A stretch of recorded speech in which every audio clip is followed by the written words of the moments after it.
Hello and welcome to the One Life Church devotional series where we cover the entire Bible in 20 months.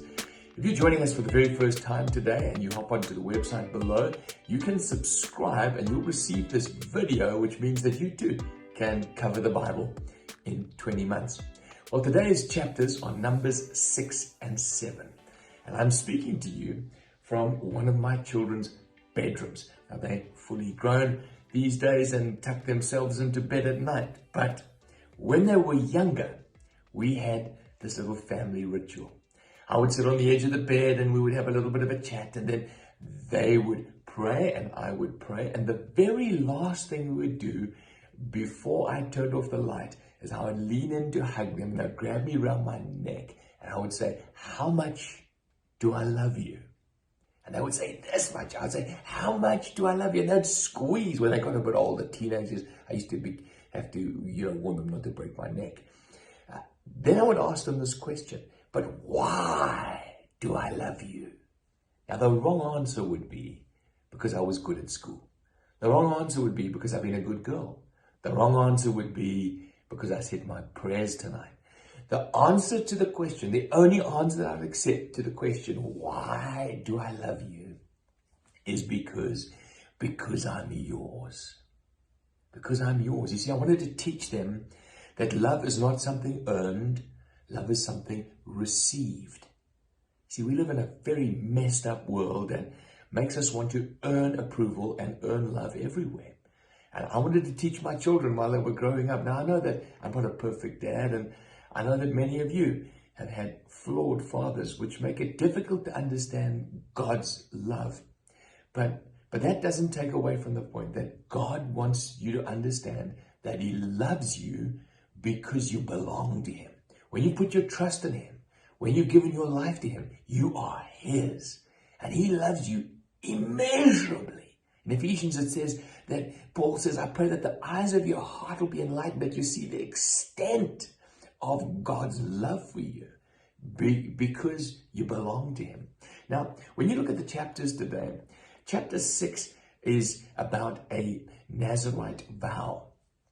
It was hard work before the coming of Jesus, before we are accepted in God through faith in Jesus. It was hard work to make a vow to be acceptable to God. They used to, like men and women, would grow their hair, and during this vow period, there'd be no cutting of the hair, no drinking of fermented drink, in fact, no touching of grapes.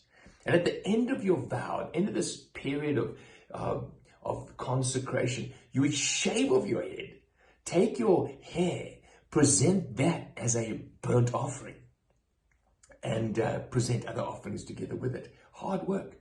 Chapter 7 is Moses consecrates the temple, and then each of the tribe leaders, remember there were 12 of them, came and they made their sacrifices, and dozens of bulls were killed, rams and lambs, and 24 oxen. By the end of the day, the 12 days, 60 rams, 60 goats, 60 young male lambs, a lot of hard work. And then at the end of it, it says in verse 89, when Moses entered the tent of meeting to speak to the Lord, he heard the voice speaking to him between the cherubim above the atonement cover on the ark.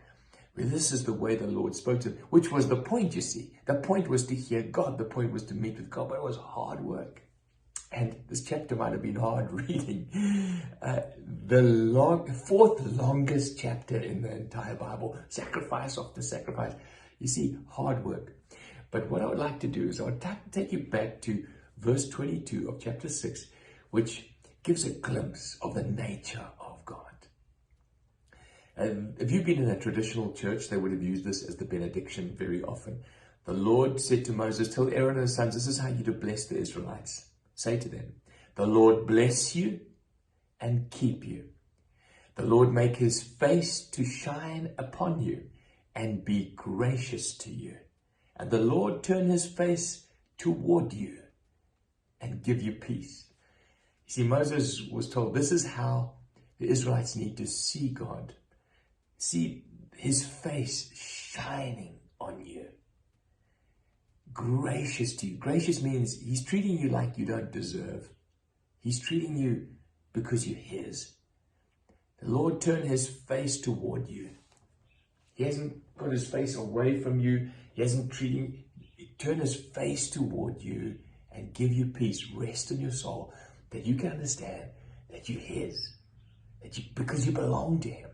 And you say, God, how can you be sure I belong to him? Well, if you put your faith in Jesus, if you put your trust in Jesus, you say, Lord, my life is in your hands. You belong to him. You are his.